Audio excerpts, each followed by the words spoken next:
여호와의 말씀에 너희는 이제라도 금식하고 울며 애통하고 마음을 다하여 내게로 돌아오라 하셨나니 너희는 옷을 찢지 말고 마음을 찢고 너희 하나님 여호와께로 돌아올지어다.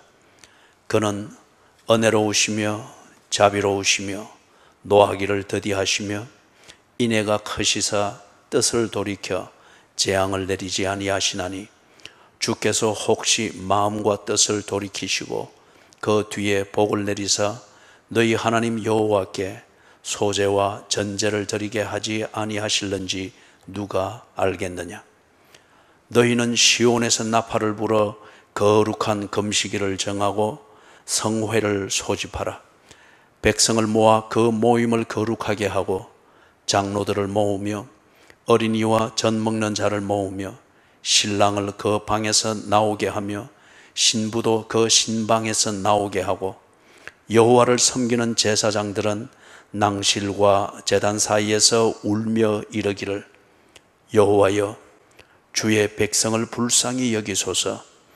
주의 기업을 욕되게 하여 나라들로 그들을 관할하지 못하게 하옵소서. 어찌하여 이방인으로 그들의 하나님이 어디 있느냐 말하게 하겠나이까 할지어다. 아멘.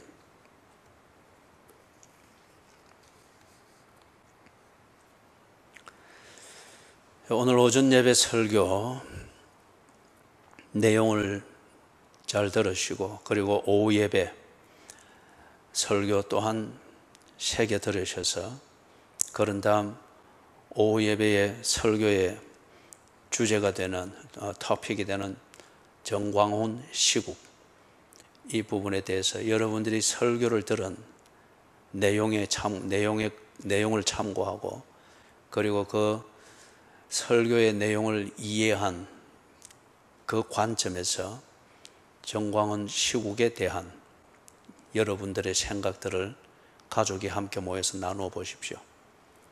그래서 여러분 가족 안에 가족 공동체가 성경적 시각을 이 시각을 가지고서 시국과 시사와 사회를 보는 공감대를 만들 수 있기를 바랍니다. 개개인마다 정치적 견해를 달리하고 정치적 참여를 하는 것은 자유이며 당연히 그래야 됩니다. 그러나 그것을 통해서 근본을 거들내는 그것은 잘못된 사회적 참여이며 또 정치적 견해이며 정치 참여입니다. 그리스도인이 성경적 시각, 조금 어렵게 표현하면 신학적 시각에서 그리스도인이기 때문에 무엇을 위해서 그리고 어떤 근거에서 이런 견해를 가지고 이런 참여를 해야 되고 그리고 이런 사회적 책임을 느껴야 되는가 하는 이 시각에 있어서는 우리가 같아야 됩니다. 먹든지 마시든지 무엇을 하든지 다 하나님의 영광을 위하여 하라고 했지 않습니까?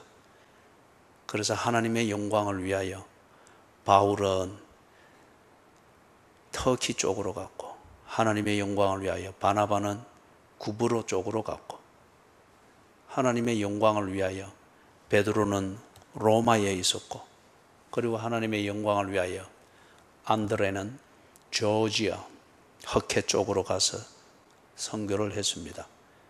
그래서 하나님의 영광을 위하여 어떤 이는 보수적 가치관을 가지고서 사회적 책임을 다하려고 할 것이고 어떤 이는 하나님의 영광을 위하여 자신에게 주어진 달란트를 살려서 진보적 성향을 가지고 사회를 보다 더 무언가 새로운 것으로 끌어가는데 일조를 하려고 할 것입니다. 다 필요합니다. 그러나 하나님의 영광을 위하여 여기에 있어서는 동상이몽이 되어서도 안 되고 3인 3색이 되어서도 안 됩니다. 같은 하나님을 말해야 하고 그 하나님께 영광되는 것이 무엇인가에 대해서 적어도 가족 공동체는 공감대가 있어야 됩니다. 그리고 하나님의 영광을 위한다고 하는 그 나름대로 신앙 고백적 삶에 대하여서는 각자가 존중해주며 이해해주고 언론이 되고 토론이 되고 하는 이러한 교제가 가능해야 할 것입니다. 그것을 위하여서 우리는 이 어설프고 그러나 아주 격렬하게 여론이 불련되고 있는 이 정광훈 시국, 그리고 코로나19 시국, 어떤 여러 가지의 것들이 만드는 이 시국에 있어서 그리스도인들이 신학적 관점과 신앙 고백적 관점, 이것을 잃어버리고 시국의 한 시류에 거기에 떠내려가면서 서로 간에 이리 불필요한 갈등 관계를 일으키게 되는 것들을 봅니다. 소금이 맛을 잃으면은 그 소금 자체가 버리움을 당하는 것은 물론이거니와 소금이 없는 그곳은 썩게 되어 있습니다. 썩게 되어 있습니다. 그렇기 때문에 우리가 사랑하고 그리고 우리가 사명감을 가지고 지키고 발전시켜야 될 우리의 조국, 이것은 어느 한 정권 때문에 망하거나 흥하지 않습니다. 소금이 있느냐 없느냐의 문제입니다. 빛이 있느냐 없느냐의 문제입니다. 빛이 있으면 빛 아래에서 재구실을 하는 정권이 있고, 그리고 정권이 재구실을 할 수 있는 도움을 받을 것입니다. 그렇기 때문에 오전 예배 설교의 내용, 오후 예배 설교의 내용을 잘 새겨 들으면서 그 내용을 참고하고 그것에 근거한 여러분의 생각을 가지고 이 시국에 대하여서 가족이 함께 모여서 오늘 대화를 나누며 교제를 나누시기를 바랍니다. 그래서 오늘은 가정에서 스마트폰 금식, 그리고 TV 금식, 인터넷 금식 딱 하고 이 주제를 가지고 가족들이 오손도손 나눔을 할 수 있기를 바랍니다. 요엘서를 보면은 하나님의 이 경고가 아주 급박하고 그리고 아주 심각한 그런 내용들이 주어지고 있습니다. 1장에서 보면은 이 임박한 재난에 대하여서 하나님이 경고를 하는데 어디 빈자리가 없습니다. 그 사회에 총체적으로 위기의 그림을 그릴 수밖에 없는 이 경고를 하고 있습니다. 1장 4절은 보면은 자연 재난으로 인한 엄청난 흉년이 있게 되는 것을 경고를 하죠. 그리고 1장 6절과 7절에서는 전쟁으로 인해서 온 사회가 황폐화되어집니다. 그 7절에 보면은 1장 7절에 포도나무, 무화과나무 이것을 껍질을 벗기고 맑게 해서 하얘졌도다 이리 하는데, 이거는 언유입니다. 이스라엘에게 있어서 가장 보편적이자 그들의 일상생활, 그것의 근본이 되는 상징은 포도나무와 무화과나무입니다. 그렇기 때문에 우리가 성경에 보면은 이스라엘 백성 또는 신약에 보면은 유대인들을 가리켜서 때로 포도나무에 비유하기도 하고, 때로는 그들의 일상의 삶의 모습을 무화과나무의 상태에 비유하는 것을 여러분이 간혹 보았을 것입니다. 지금 여기도 그런 차원에서 이스라엘 백성들의 존재와 그들의 삶의 정황을 포도나무와 무화과나무에 비유했는데, 이 전쟁으로 인해서 무화과나무의 껍질을 싹싹 벗기고 그리고 포도나무의 껍질을 다 벗기고 그렇게 해서 맑게 하얘졌다. 그 비유로서 이 이스라엘이 처참한 상황, 황폐화되어진 그 상황을 그렇게 언유로서 경고를 합니다. 그 다음에 1장 8절에서부터 12절을 보면은 이 자연재난과 앞에서 말했던 자연재난과 그 다음에 전쟁으로 이어지는 이것으로 인해서 생활의 실상이 어떤가, 그 그림을 1장 8절부터 12절에 거기서 보여주고 있는 겁니다. 그래서 8절에서는 보면은 그 생활 실상이 얼마나 처참한지, 그래서 젊은 색시가 일찍 남편을 여의고 청산과부된 그 심정과 그 청천벽력 같은 그런 삶의 상황에 직면하게 된 그런 상황에다 비유를 하고 있습니다. 그죠? 젊은 세대기 남편을 잃은 거기서 애곡하는 그 모습에다 비교를 한단 말이에요. 얼마나 생활이 처참한지. 그래서 9절에는 보니까 성전이 유지가 안 됩니다. 이스라엘에서는 이 성전이 그들의 존재의 중심입니다. 그렇기 때문에 언제나 그들의 삶 자체는 피폐해지고 더 살까 싶을 정도로 무기력을 느낄 수밖에 없으나 예루살렘 성전이 건재하다. 그리고 거기서 여호와의 신앙의 모든 일들이 원래대로 변함없이 평상시처럼 이루어지고 있다. 그러면 그들은 언제나 존재의 안정감을 느꼈습니다. 조금 심하게 말하면 내가 병들어 죽게 되었느냐 이 위기보다도 예루살렘 성전이 온전하냐 이걸 보면서 그들은 현재 존재하고 있는 것과 내일에 대하여서 존재할 것에 대한 안심을 측정했습니다. 그런데 지금 구절을 보니까 성전이 유지가 안 됩니다. 현대 표현으로 말하면 재정이 없어서 유지가 안 되든, 그 다음에 거기서 뭔가 사람들이 더 이상 올 수가 없으니까 유지가 안 됩니다. 그리고 10절, 11절, 12절에서는 밭농사, 과수농사 모두 황폐해졌습니다. 그러니까 경제의 기반이 이는 불경기고 이걸 따질 근거 자체가 없어져 버렸습니다. 경제의 기반이 완전히 허물어져 버렸습니다. 이게 앞에 1장 4절에서부터 7절에 말하는 이 두 가지의 엄청난 재난이 연속으로 일어나는 이것으로 인해서 사람들과 그 사회의 생활의 실상을 지금 8절에서부터 12절에 그렇게 말씀한 겁니다. 자, 그런데 이 부분에 대하여서 이 재난을 어떤 관점에서 보고 이 재난을 준비를 할 것인가. 지금 하나님이 이걸 경고하고 있잖아요. 임박했다 그러면서 경고하고 있잖아요. 그럴 때에 이 재난을, 경고로서 주어지는 이 재난을 어떤 관점에서 받아들이며 그렇게 해서 이 재난을 어떤 관점에서 대비를 할 것인가, 이게 중요하겠죠. 하나님께서 경고를 하시는 데에는 그것에 대해서 바로 깨닫고 대비하라고 경고하는 거잖아요. 자, 그러면 어떤 관점에서 이걸 이해를 해야 될 것인가? 그걸 보니까 1장 13절에서부터 20절에 여기에서 보니 성직자들, 그리고 성직자들이 일을 하고 있는 이 성전에서 성전의 이 역할, 여기서 우리가 한 관점을 볼 수 있습니다. 이것에 대한 이 관점 보니까 이 성직자들이든지 성전의 기능이, 성전의 역할이 지금 황폐화되어지고 피폐된 이 사회의 분위기하고 똑같이 묻어서 가고 있습니다.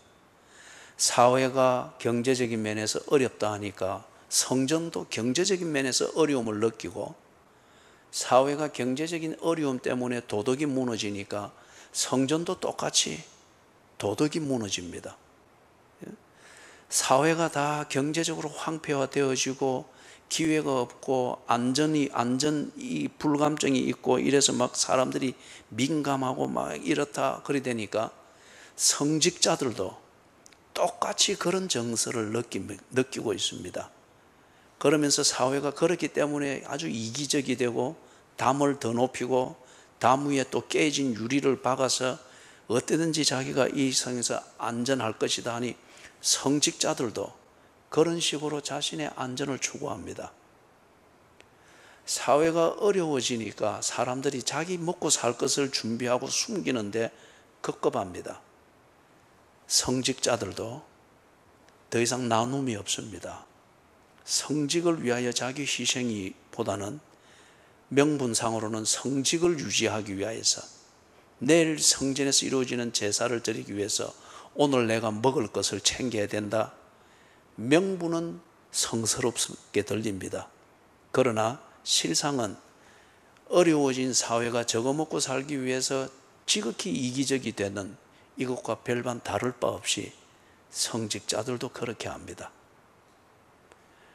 그걸 13절에서부터 20절의 내용에서 볼 수가 있는 거죠. 그 다음에 한 가지 더 보면은 이렇게 되니까 성직자들이든지 성전의 역할이 그 사회와 그리고 성전을 찾아오는 예배자들을 바로 지도할 수 있는 리더십을 잃었습니다. 영성을 지도하고 이끌어가야 될 이 지도력을 잃어버렸고, 그런 가운데에서도 불구하고 하박국서 2장 4절에 있는 것처럼 오직 의인은 그 믿음으로 말미암아 살리라. 믿음은 평안할 때든지 어려울 때든지 믿음의 내용은 변함이 없습니다. 하나님이 우리에게 보여주신 것, 하나님이 우리에게 나타내신 것, 그리고 하나님이 우리에게 이루신 그 내용을 듣고 보고 배운 대로 그 내용을 믿는 것, 그것을 신뢰하는 것이 믿음입니다. 그런데 사회가 어렵다고 해서 그 믿음이 변질되어지는 것, 또는 내가 믿어왔던 것을 불신하는 것, 아니면은 믿어왔던 내용에 근거해서 생각하고 처신해야 되는 것이 변질이 되어진다. 그것은 믿음의 생활이 아니죠. 그런데 성직자들이나 이 성전의 기능이 사회가 이렇게 어려워지고 황폐화되어지는 이 환경에서 사람들이 자기들의 감각을 따라서, 불안감을 따라서 처신하게 되는 이때에 믿음은 그런 게 아닙니다. 신앙생활은 이렇게 해야 됩니다. 왜 변질이 됩니까? 하나님이 변했습니까? 이렇게 그들의 신앙생활을 지도하고, 그런 중에도 오직 믿음으로 말미암아 사는 신앙인의 이 처신을 지도하지를 못했습니다. 이 지도력이 없어졌습니다. 그러다 보니까 당연히 성직자들이 하나님의 약속, 그리고 그 약속을 믿는 믿음의 근거에서 자연히 생성되어지는 이 희망을 그들에게 심어주지를 못했습니다. 기복 신학이 아니고, 그리고 복만을 말하는 그러한 어떤 종류의 희망이 아니고, 믿음은 우리에게 그 믿음이 낳는 그 희망을 분명히 가지게 합니다. 이걸 그들이 제시해 주지를 못했습니다. 1장 13절에서부터 20절에서 어떤 관점으로 그들이 다가오는 이 재난을 당하게 됐을 때 그 재난 가운데에서 성직자들과 성전의 역할이 어떤 관점에서 처신을 할 것인가, 그걸 딱 보니까 그 재난이 임하게 됐을 때에 성직자들과 성전의 기능도 똑같이 재난 가운데서 허덕이는 세상과 다를 바가 없다는 거예요. 이것이야말로 종교단체로 전락이 되는 거죠.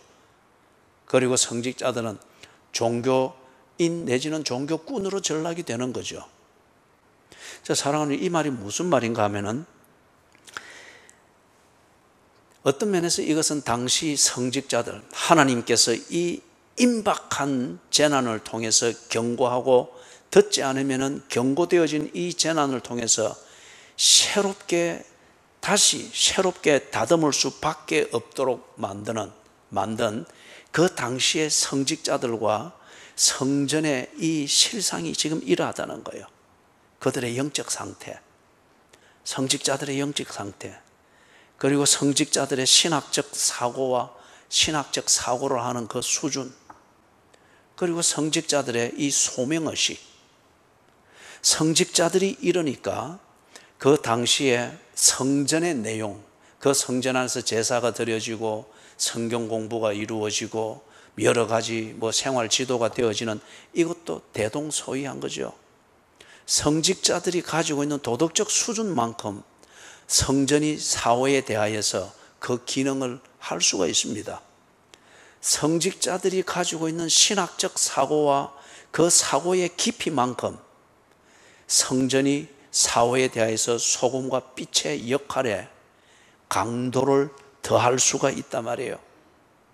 성직자들이 가지고 있는 그 순수한 소명의식, 이것이 그들이 섬기고 있는 성전, 그 성전이 그 사회에 얼마만큼 소금되고 빗대기 위하여서 지조를 지키고 본질을 지키고 절개를 지켜서 태풍이 몰아치는 그 언덕배기에 서 있는 등대처럼 고고하게 빛을 발하면서 한 줄기 빛을 비추는가, 이게 결정이 됩니다. 그런데 그 당시의 성직자들이 영적 상태, 신학적 사고, 소명의식, 이게 하나님께서 지극히 염려해서 썰어보려고 다시 만들어야 될 이것을 결심해야 될 정도로 참 빈약했습니다. 그래서 이들에게 경고하신 겁니다. 재난이 있을 것이고 전쟁이 이어질 것이다, 고치지 않으면. 그런데 그게 임하게 됐을 때에 너희 성직자들과 너희 성전의 기능이 똑같이 헤매게 될 것이다.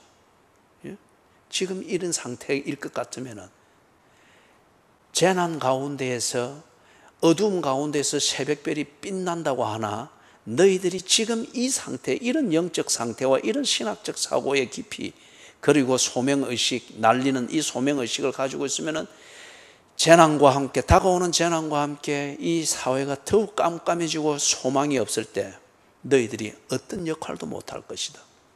너희들도 똑같이 헤매고 어렵고 신음소리 내는 그들 중에 한 명이 될 것밖에는 되지 않을 것이다, 그 말입니다.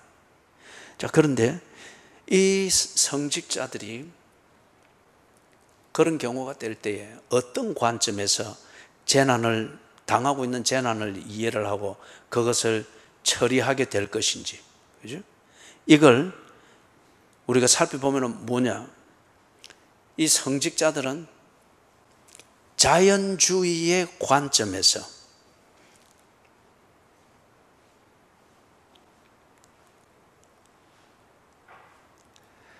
자연주의의 관점에서 모든 재난을 이해를 하고 전쟁을 이해합니다.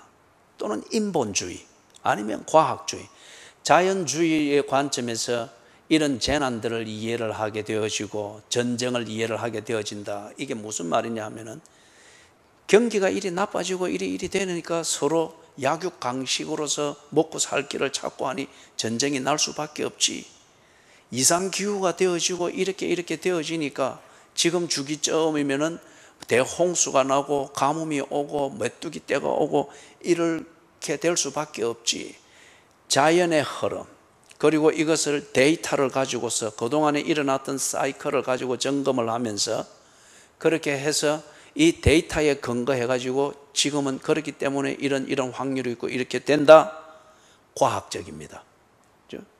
모든 것을 이런 과학적 데이터에 의해서, 과학적 등식에 의해서, 그렇기 때문에 이 자연재해도 있을 수밖에 없고 전쟁도 정치공학적으로 볼 때에 이래서 이렇게 날 수밖에 없고 그동안에 쭉 누적되어 온 국제관계들을 볼 때에 그렇기 때문에 전쟁은 이렇게 날 수밖에 없다. 그게 환경적 요인은 될 수가 있지만은, 그러나 하나님께서 이 일에 대하여 어떤 뜻을 가지고 계신가, 그것은 결코 들여다볼 수가 없는 관점입니다. 우리는 이걸 보고 자연주의적 관점이라 말합니다. 이건 자연 발생적이라는 거예요. 또는 인본주의적 관점에서 봅니다. 사람이 이해할 수 있는, 논리적으로 이해할 수 있는 그 틀 안에서만 지금 겪고 있는 이 어려움, 재난, 전쟁, 이 원인을 밝히려고 하는 거예요. 과학주의라고 하는 이것은 우리가 가지고 있는 데이터, 그리고 우리가 경험했던 그 자료들의 근거에서, 그렇기 때문에 이것은 이 확률을 따라서 이렇게 반복될 수밖에 없다라고 그렇게 스스로 설득을 하고 그 다음에 스스로 공감대를 만드는 것, 이게 과학주의적 이해입니다. 이 성직자들이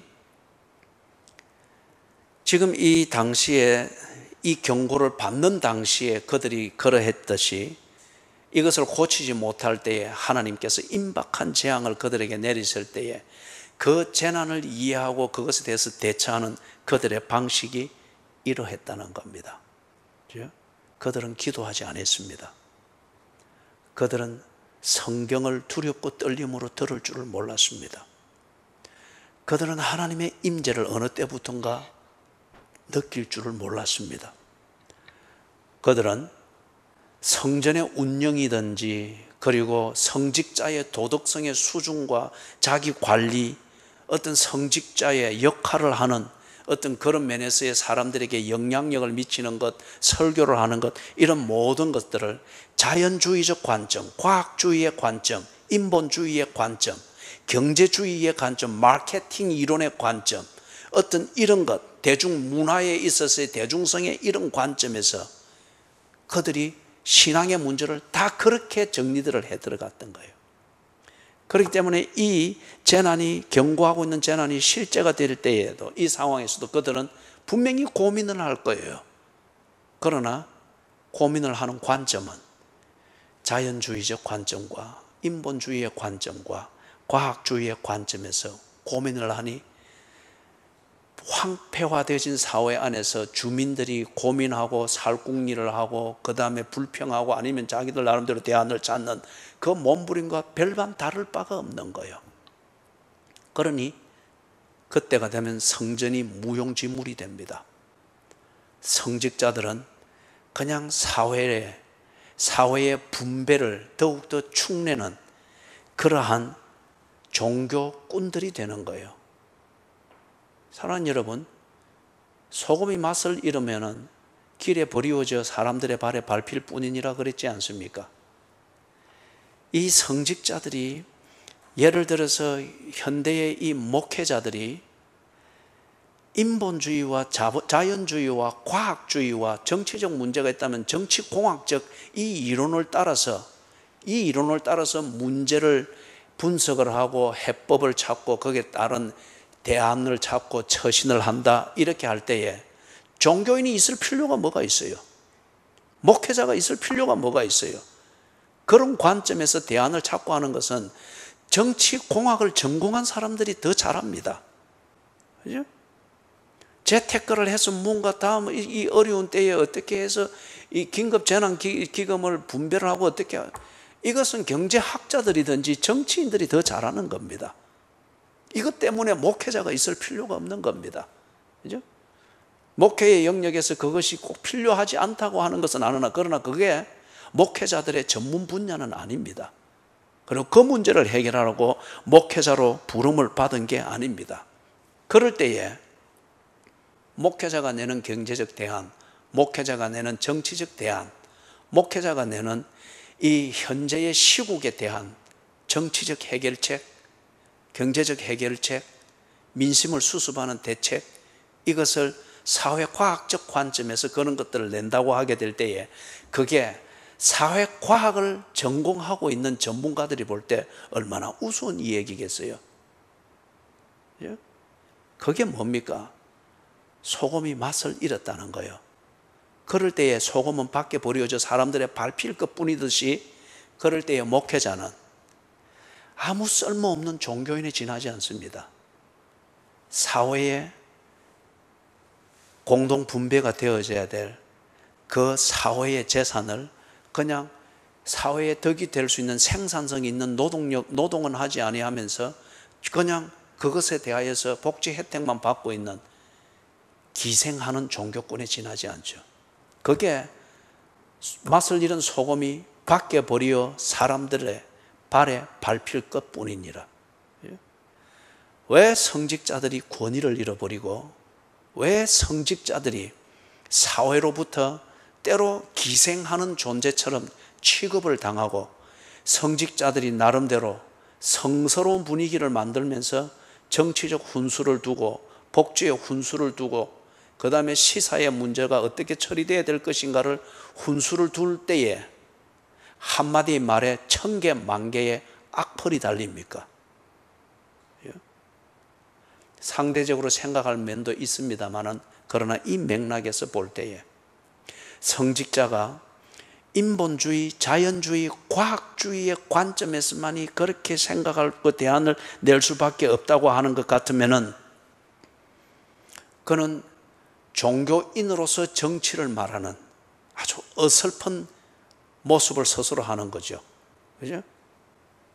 옛날 구한 말에 미국의 대사로 갔던 우리나라의 대사가 워싱턴에서 거기서 이 볼룸, 이거는 그 댄스 파티를 말합니다. 이 아주 고급 이 관료들이 모여서 이제 다 이래 그 미국식의 같이 춤도 추고 이 사교 모임이죠. 근데 우리나라 이 대사가 갈 때 위에는 양복 자켓을 입고 밑에는 우리나라 한복 핫바지를 입고 다 그래 간 거. 그는 자기 나름대로 대한민국인의 주체성을 가지고 그렇게 한 거예요. 그런데 다른 사람들이 볼 때는 그게 그렇게 우스꽝스러운 거예요. 그죠? 그리고 거기에 대한민국이 있다고 하는 것, 그것이 각인은 되었겠으나, 그죠? 우리 성직자들 또는 목회자들이 자기에게 주어진 그 소임, 그걸 위해서 목회자로 소명받았습니다. 그 소명은 자연주의적 해석이나 인본주의적 대안이나 과학주의적 설명을 하라는 이것 때문에 소명을 받은 게 아닙니다. 그거는 그 일을 위해서 소명을 받은 자들이 해야 됩니다. 성직자는, 즉 목회자가 소명을 받은 것은 모든 상황, 그것을 주관하시는 하나님을 보고 하나님께서 그 모든 재난과 아니면 평화의 상황에서 무엇을 뜻하며 사람들은 그 하나님 앞에서 어떻게 살아야 되는가, 이것을 말하고 이것을 가르치고 이것에 대하여 리더십을 발휘하고 그 리더십을 위하여 책임을 지는 희생적 삶을 살아라고 소명을 받은 겁니다. 그렇기 때문에 이런 목회자, 이런 성직자가 있는 이상 평화로운 상황이든 재난의 상황이든 전쟁의 상황이든 그 사회에는 언제나 하나님의 일하심, 하나님의 나라, 이것이 사람들이 환영하든 환영하지 않든 이게 언제나 거기에 그 가운데에서 느껴져야 됩니다. 그런데 1장 13절에서부터 20절에 보는 것처럼 당시에 이 성직자들의 영적 상태나 신학적 사고나 소명의식이 그렇게 사회가 돌아가는 대로 현상적으로 그렇게 쭉 결부가 되어버렸습니다. 그래서 그 사회의 사람들이 볼 때는 별 거추장스럽지는 않겠죠. 그러나 하나님이 볼 때는 별 쓸모가 없습니다. 하나님이 볼 때는 별 쓸모가 없습니다. 종교단체이며 종교인일 뿐 소금이 아니고 빛이 아니었습니다. 그 사회에 필요하고 그리고 다가오는 재난의 상황, 그때에 필요한 것은 종교인이 아니고 소금과 빛이었습니다. 하나님이 부르신, 소명하신 이 성직자들이 지금 그렇지를 못하다는 겁니다. 그래서 하나님께서 2장 1절에서부터 11절에 보면은 이 이스라엘을 대적하여 싸우겠다 하는 이 분위기로 격렬하게 말씀을 합니다. 그래서 2장 1절에서부터 11절에는 전쟁의 그림을 가지고서 하나님께서 이스라엘을 썰어버리고 있는 이 모습을 지금 말하고 있는 거예요. 그래서 하나님이 몰고 가는 그 군대는 첫 번째 재난을 말했던 황충과 메뚜기와 넛, 이런 것들이죠. 그래서 황폐화시키는 흉년과 가뭄을 몰고 오던 이것이고 그 뒤에 이어지는 전쟁. 그래서 하나님께서 이러한 자기의 군대를 이끌고 이스라엘을 대적하여 싸우시겠다. 그래서 이것에 대한 구체적인 표현은 2장 1절과 11절에서 여러분이 볼 수가 있습니다. 그런데 보면은 왜 하나님께서 이스라엘을 대하여서 이렇게 격렬하게 싸우시는가? 그래서 이 이스라엘을 황폐화시키시기 위해서 그렇게 하나님이 적극적인 전쟁을 하셔야만 하는가? 그 이유가 여러분 정리가 되어야 됩니다. 지금 그 이유는 이 요엘서에서는 저변에 깔려 있습니다. 조목조목 들지는 않고 있습니다. 왜냐하면 이스라엘이 다 알기 때문에. 그것을 저변에 깔려 있는 것을 몇 개 짚어보면 이렇습니다. 왜 하나님이 이렇게 분노해서 이것을 처리하려고 하시는지. 그들은 하나님을 모독하고 있습니다. 성직자들이 많고 성전을 중심으로 해서 온통 겉으로 보기에는 여호와 신앙으로 도배되어진 분위기인 것 같으나 실상은 그들이 그 옷을 입고 그 종교의 옷을 입고 하나님을 모욕하고 있습니다.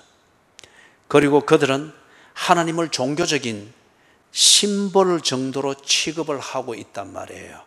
그죠? 자주 이야기를 합니다. 종교는 자기의 신을 창조합니다. 그리고 종교는 자기가 다룰 수 있는 신으로 그렇게 취급을 합니다.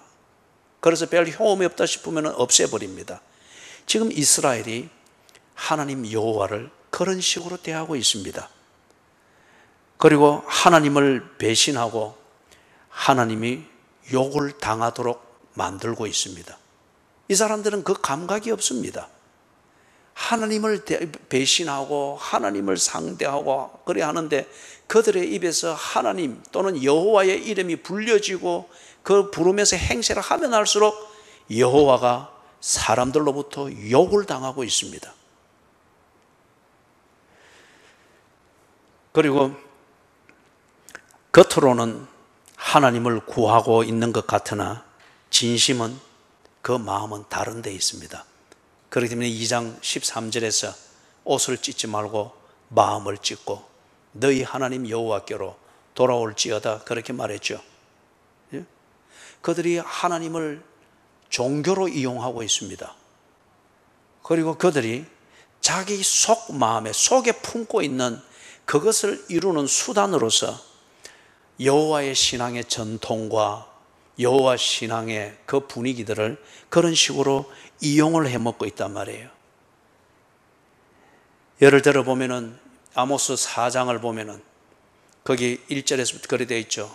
예를 드는 게 그 여인들이 고관들의 여인들이 사치유를 누리고 향락을 누리고 즐기는 이것에 푹 빠져 있습니다. 그러하면서 자기 남편들에게 돈을 더 벌어오라. 자기의 사치를 즐기고 하는 이걸 위해서 충당될 수 있는 돈을 더 벌어오라고. 그 사회가 여호와를 섬기는 이 신앙이 겉으로 볼 때는 아주 지극하고 엄격했잖아요. 그러나 그게 사치를 하고 욕구를 즐기는 수단으로서 그걸 미화시키고 합리화시키고 정당화시키는 수단으로서 예배를 이용해 먹고, 그죠?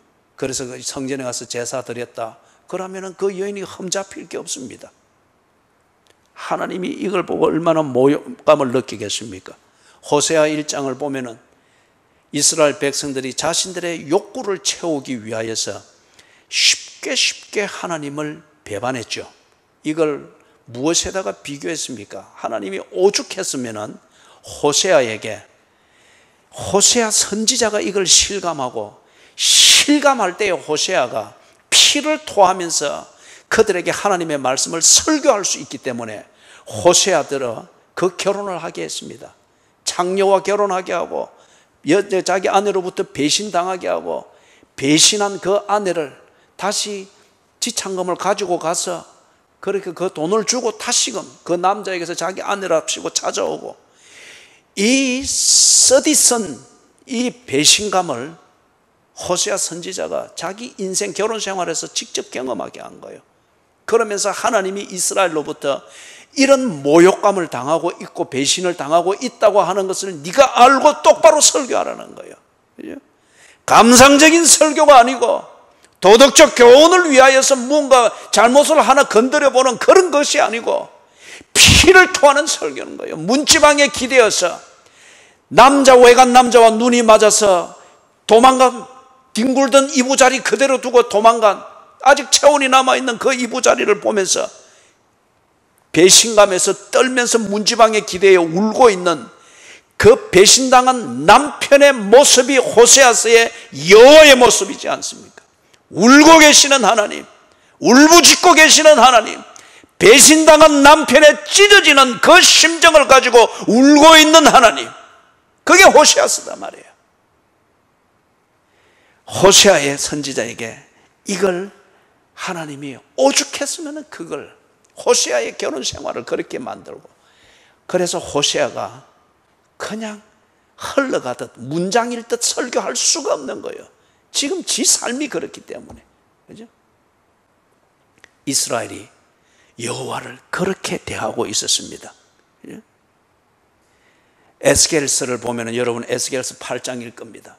거기를 보면은 왜 이스라엘이 즉 예루살렘이 망하고 예루살렘 성전이 회파되어야 되는지 하나님께서 에스겔 선지자에게 똑똑히 환상으로 보여줍니다. 예루살렘 성전인 것 같은데 어디에 한 구멍이 나 있습니다. 그것을 뚝 헐고 쑥 들어가 보니까 예루살렘 성전 겉은 여호와의 신앙의 거룩한 성전인 것 같은데 그것을 헐고 한 벽을 헐고 딱 들어가 보니까 안에 실상은 온갖 곤충과 짐승과 바다의 짐승들 이 그림들이 쫙 그려져 있는 거예요. 이게 뭡니까? 주변 나라들이 섬기던 그들의 종교의 신상들인 거예요. 그죠? 성전 안에서 여호와의 이름은 부르나 그들이 실제로 믿는 것은 그러한 온갖 잡신들을 믿고 내게 필요한 신을 스스로 창조하여서 그걸 섬기고 있는 거예요. 거기서 또 한 방을 들어가 보니까 여인들이 앉아 있는데 여인들이 참 밤새워 철야 기도하는 것 같고 꼭 모세 시대 때의 성막에서 성전을 닦고 그 성막을 닦고 관리하고 하던 여인들, 그래서 그들의 거울을 내어서 물두멍을 만들 정도로 정말 하나님을 향하여 섬기는 것 같게 여겨졌는데 그들이 뭘 섬기는가 앞에서 보니까 담무스 신을 섬기고 있는 거예요. 그죠?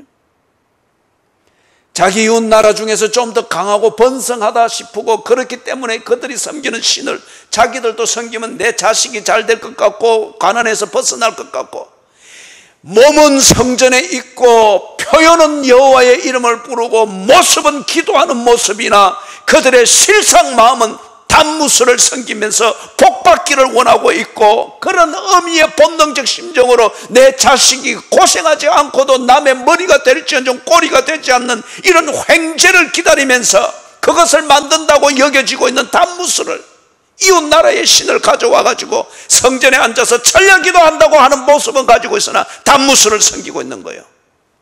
오늘 이 한국 교회의 교인들이 수고하고 땀 흘리지 않고 노력하지 아니하냐 하면서 횡재를 얻기 위해서 철야 기도하고 금식 기도하고 이 문화가 가득한 이 상황과 똑같은 거잖아요.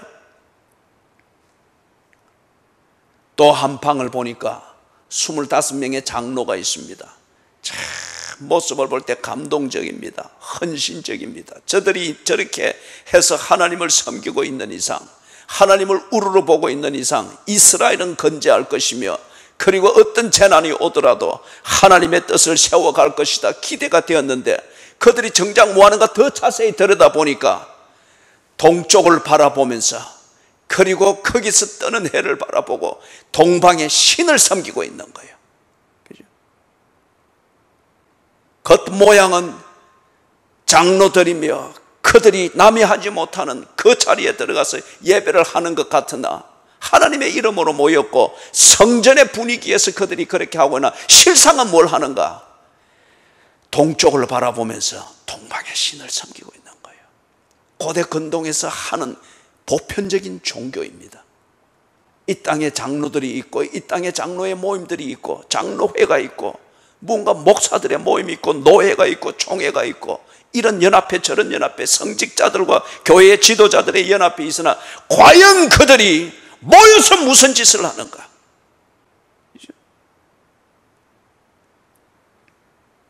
과연 장로회 수련, 장로 수련회가 연합 수련회가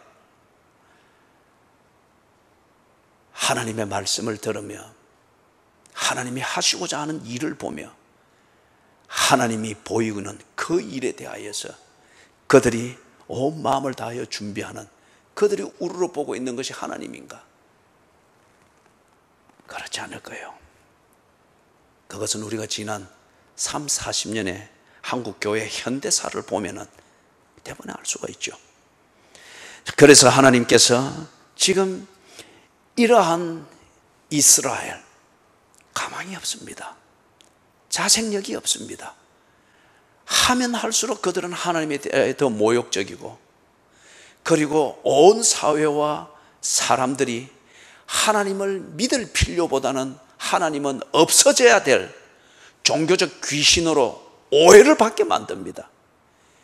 이런 성직자들과 이런 이스라엘과 이런 성전의 문화와 기능을 더 이상 유지시켜서는 하나님의 영광은커녕 하나님이 더욱더 모욕을 받게 되어집니다. 그래서 하나님께서 이런 이스라엘을 없애겠다는 거예요.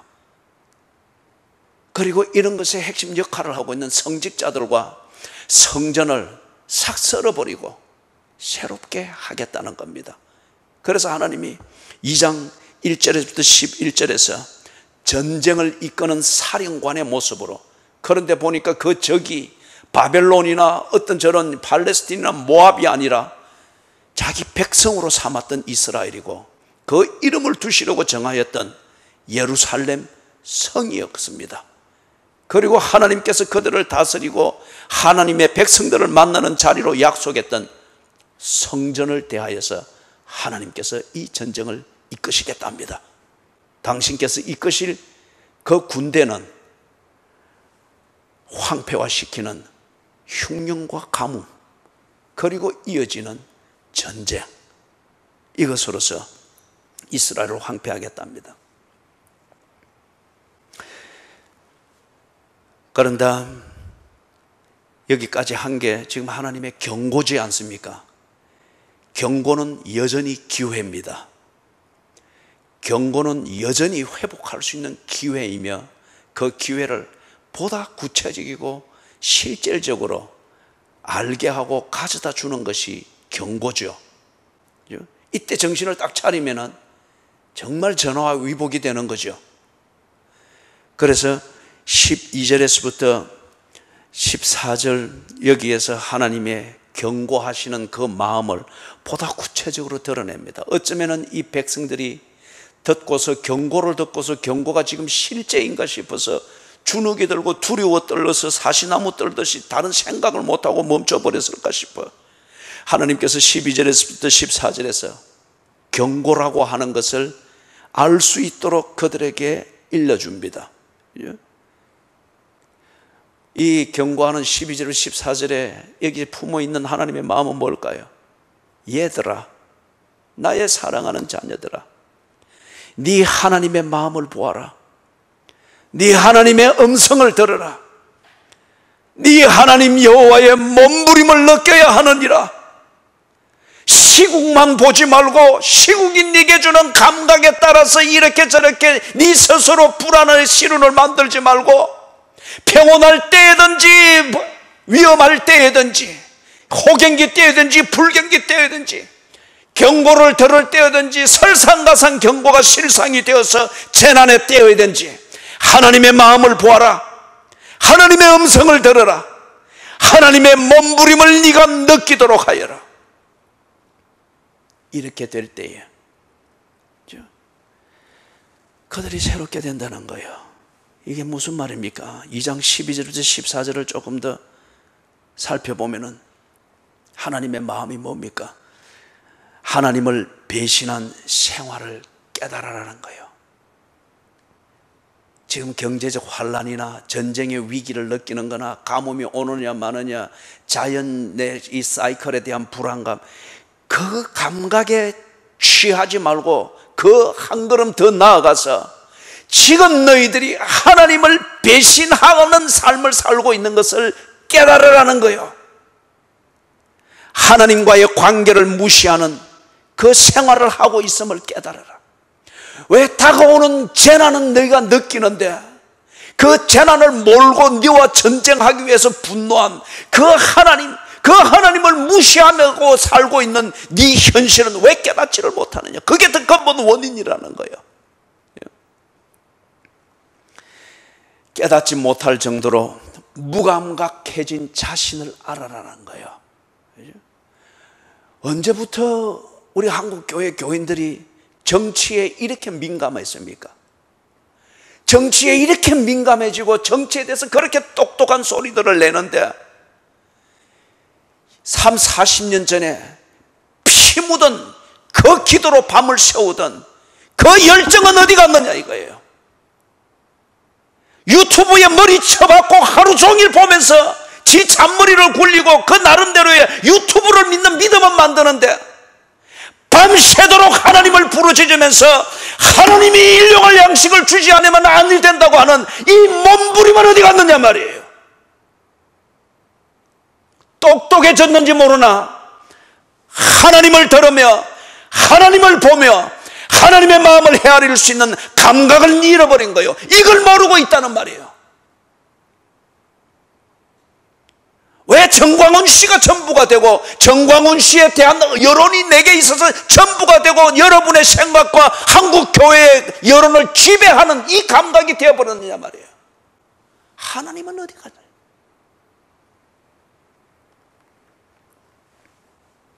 하나님이 그래서 이 12절에서 14절에 말씀하는 겁니다.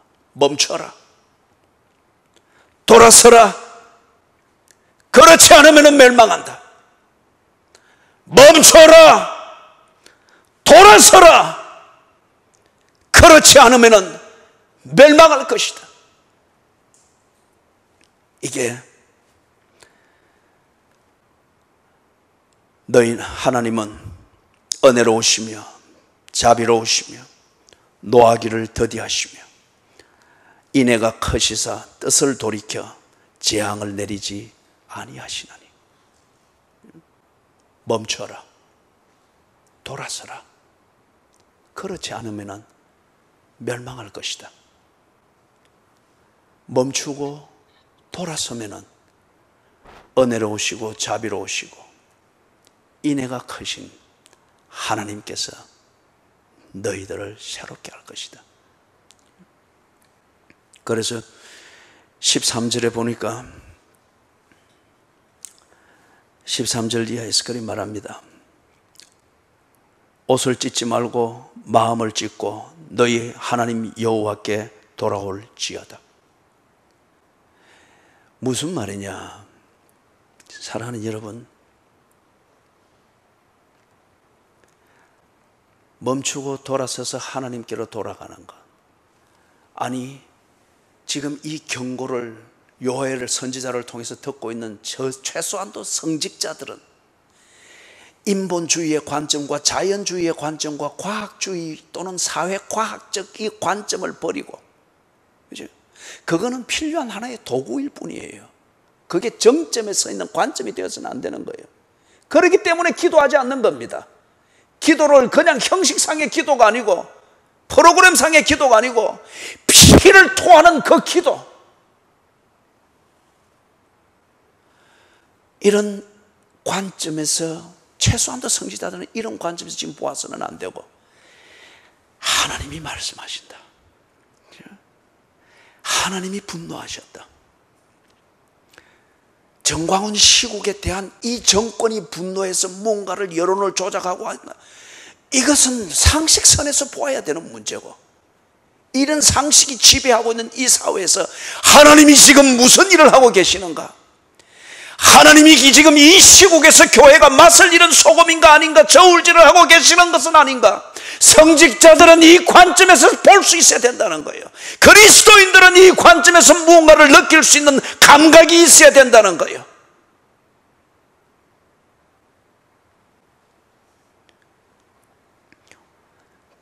그래서 이 관점을 가지고 있으면은, 이 관점을 가지고 지금 이 경고를 하고 있는, 그리고 경고를 받을 수밖에 없는 시국을 살아가는 이 이스라엘이 여호와께로 돌아가기 위해서 예전에 지금까지 약 150여 년 해오던 그 진부한 그런 종교 행위, 옷을 찢는 것, 이것으로 띄우지 않고 마음을 찢는다는 거예요. 마음을 찢는 것. 하나님 앞에 우리의 마음을 열어놓고 하나님을 구하는, 그래서 하나님 여호와께로 돌아오는 이것을 실천한다는 거죠. 정리를 해보면 이렇습니다. 12절에서부터 17절까지 함께 묶어서 정리를 하면 그렇습니다. 요엘 선지자를 통해서 하나님께서 지금 그 시국에 대해서 말씀을 하는 것, 경고와 더불어서 그 시국에 대해서 말씀하면서 처신을 어떻게 해라 지금 말씀하는데, 정치투쟁, 경제회복, 국방 국방을 정비하고 보강하는 것, 또는 자연재해에 대해서 어떻게 대비할 것인가, 그게 초점이 되어서는 안 된다는 거예요. 그것은 어느 한 관점이 정해질 때에 그것에 따라서 그 부분은 자연스럽게 다루어지는 문제라는 거예요. 이게 하나님의 자리에 들어서서는 안 되고, 이게 기도의 자리를 대신해서는 안 되고, 이런 것들을 보면서 여론이 어떻게 돌아가는가를 보는 재미와 함께 유튜브에 머리 쳐박고 그렇게 해서 만들어진 그걸 가지고서 기도를 대신해서는 안 되고 성경을 대신해서는 안 되고, 그렇지 않습니까? 오늘날 한국교회 교인들이, 한국교회 성직자들이 성경을 많이 봅니까? 유튜브를 많이 봅니까? 앉아서 기도를 많이 합니까? 아니면 잡담을 많이 합니까?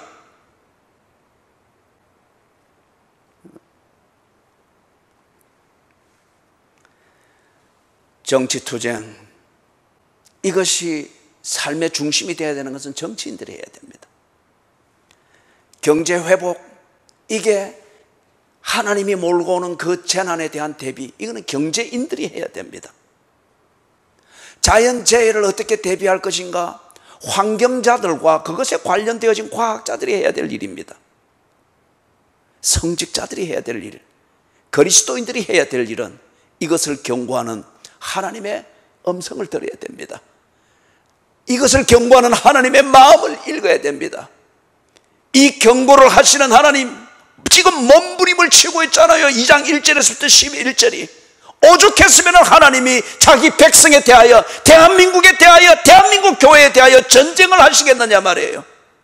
하나님의 이 몸부림을 봐야 되는 거예요. 이것은 성직자들이 봐야 됩니다. 이것은 그리스도인들이 보아야 됩니다. 그리고 그것에 대해서 어떻게 처신할 것인가, 이것은 교회가 내놓아야 될 대답입니다.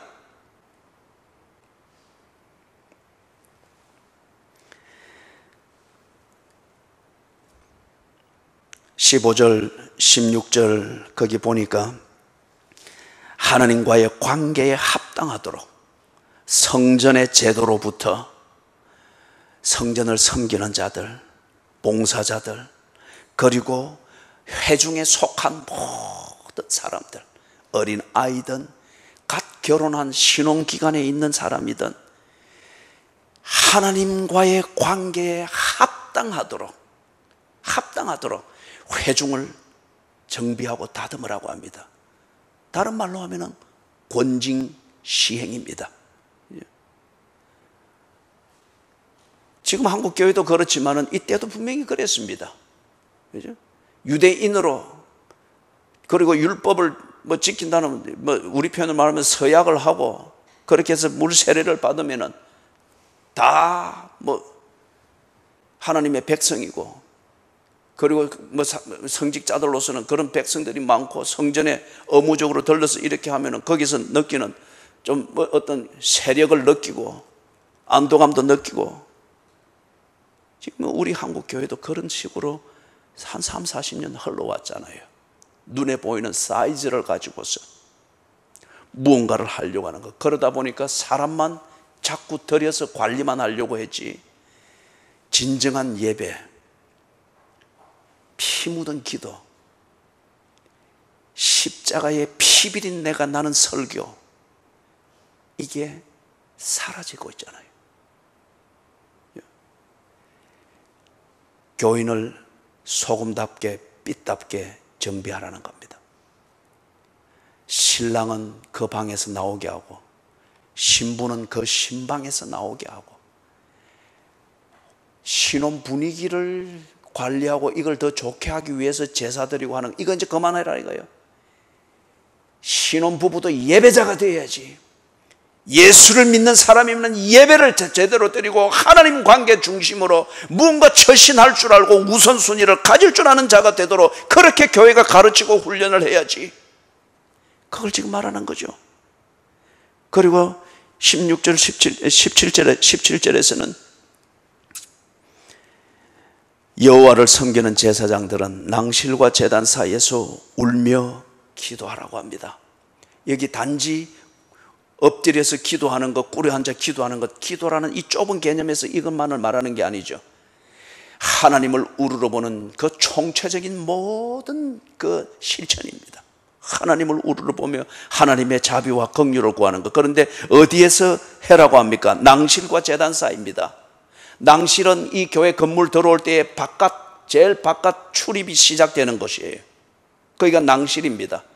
그리고 제단, 제일 앞에 지성소에 이르는 여기까지. 그러면은 성전의 기능이 강도의 구렬이 되어서는 안 되고, 성전의 기능이 뭔가 세상의 인본주의적 관점에서 힘을 발휘할 수 있고 세력을 발휘할 수 있고 정치를 만들고 경제의 어떤 한 줄기를 잡을 수 있는 이런 세력을 만들기 위해서 성전의 기능이 그런 식으로 오도되어서는 안 된다는 거예요. 성전은 오직 하나님을 예배하며 하나님께 간구하며 하나님의 통치를 받으며 하나님과 교제하는 것을 배우며 하나님이 주신 복을 받아 하나님 나라를 실천하는 이 준비가 되어지는 자리가 성전이 되어진다는 거예요. 그래서 낭실과 제단 사이에서 성전의 바깥 출입이 시작되는 곳에서부터 지성소에 이르기까지, 이거는 성전의 모든 구역을 말합니다.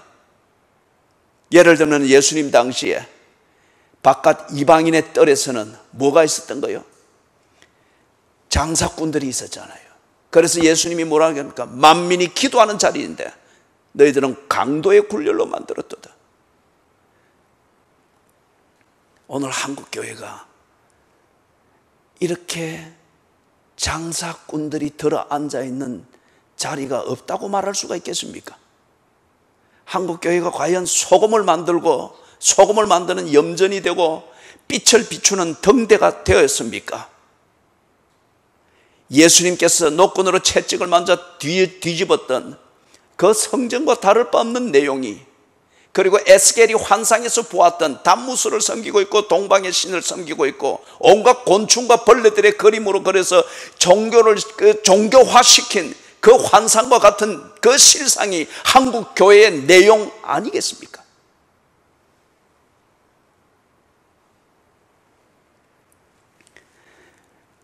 그래서 기도하는데 참 처절한 기도입니다. 그러나 분명한 기도입니다. 주의 백성을 불쌍히 여기소서. 그렇죠. 교회는 이렇게 돌아가야 됩니다.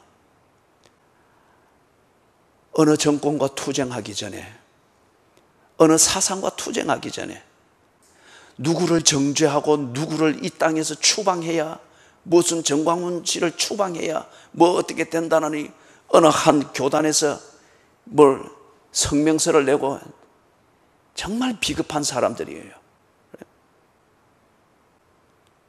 정광훈 씨를 두둔해서가 아니라 지금 이 시국에서 한국 교회가 해야 될 마땅한 일이 그게 아니죠.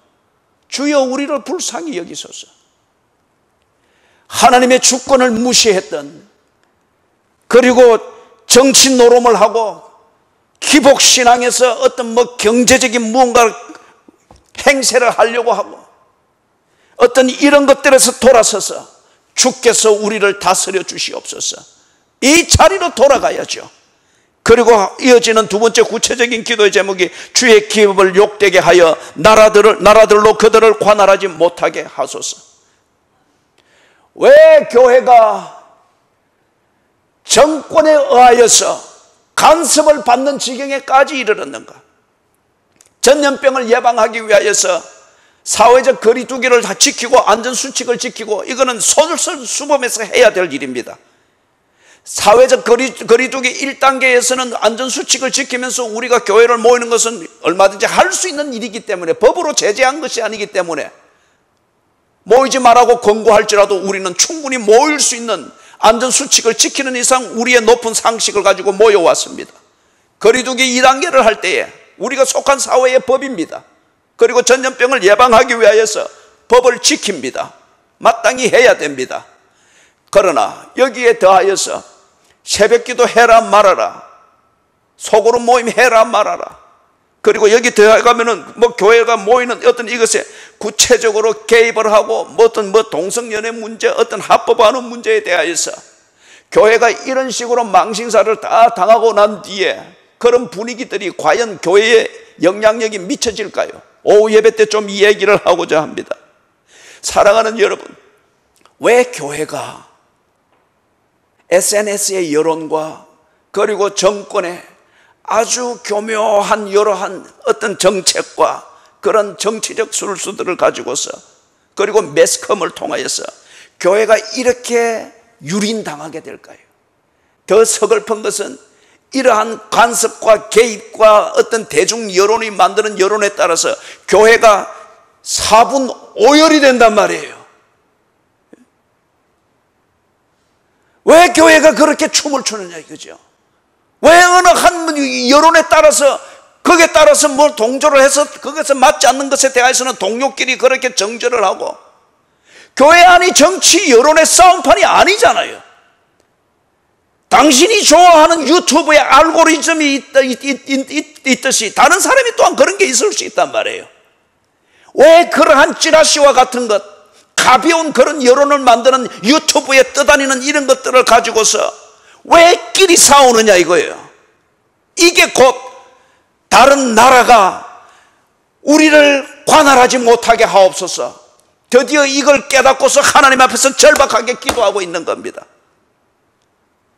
피 묻은 기도의 강구가 아닌 이상 추수들은 이야기를 가지고서 교회에 뿌리지 마라 이거예요.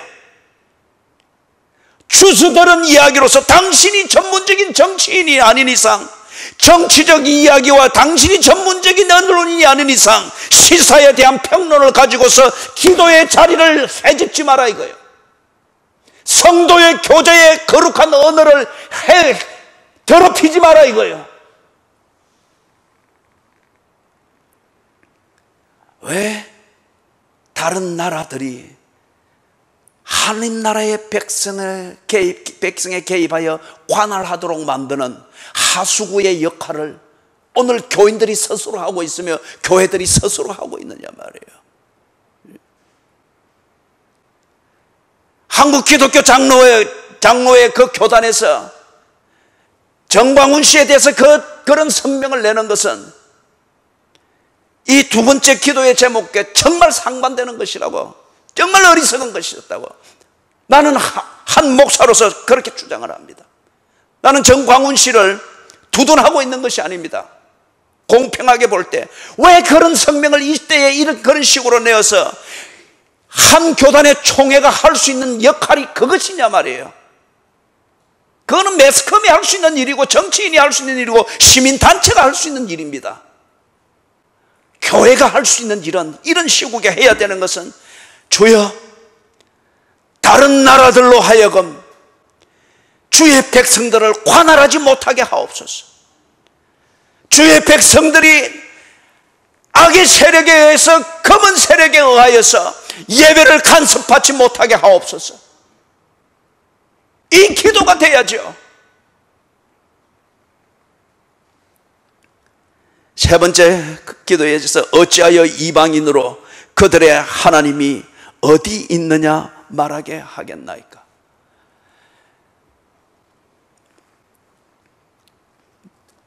요엘 선지자 시대 때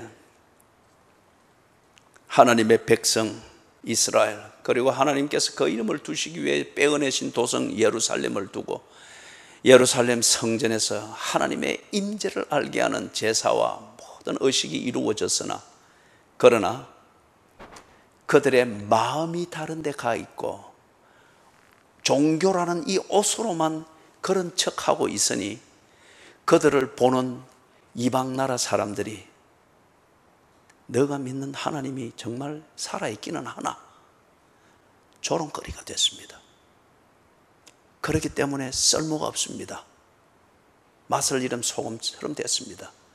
그래서 하나님이 2장 1절부터 11절에 표현하는 것처럼 그들을 썰어 없애버리기 위해서 전쟁을 하시는 모습으로 나타내셨습니다. 지금 우리나라의 상황 아닐까요? 대한민국 국민들이 대한민국의 교회를 보면서, 대한민국의 성직자들과 교인들을 보면서 그들이 믿는 하나님, 그들이 예배하는 하나님, 그걸 그들이 느끼며 최소한의 조심과 예의를 표한다고 생각을 합니까?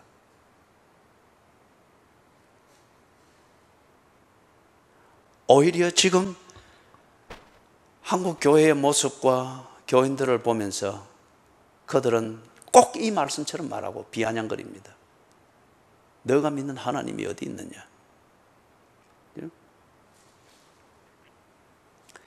사랑하는 여러분, 그런 악플과 그런 비난들이 다 옳은 것만은 아닙니다.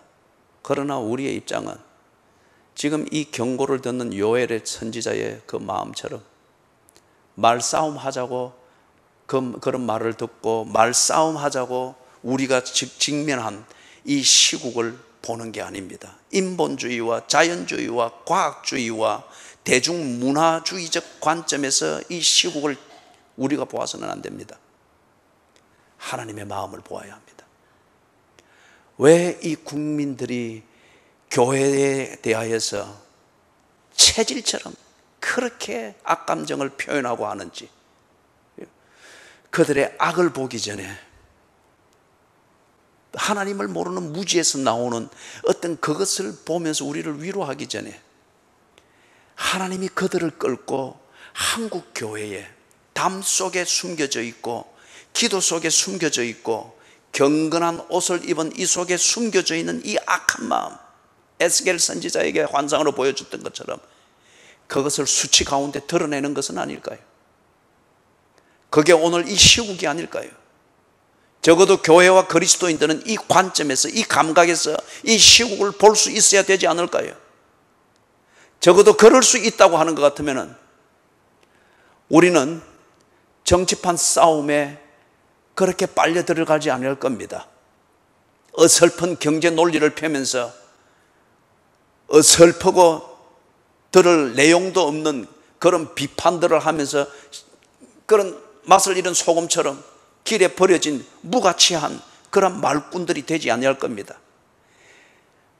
이 말씀을 하시는 하나님의 마음에서, 그리고 하나님의 음성을 듣고 하나님의 몸부림을 느낄 수 있다고 하면은 우리는 17절과 같은 이 몸부림 같은 기도, 피를 토하는 기도, 수치 가운데 드러낸 우리의 수치스러운 모습을 보면서 하나님 우리를 불쌍히 여겨 주시옵소서, 그 자리로 돌아갈 것입니다. 그리고 교회는 낭실에서부터 제단에 이르기까지 교회의 모든 전면에 장사치와 같은 이러한 모든 면들은 다 우리가 예수님이 하듯 다 축출해내고 진정 만민이 기도하는 집으로, 하나님께서 그것을 두신 것을 자랑스럽게 여길 수 있는 만민이 기도하는 집으로 회복할 수 있을 것입니다. 한국 교회요, 한국 교인들이요, 하나님이 경고하시는 이 말씀의 귀를 기울일지어다.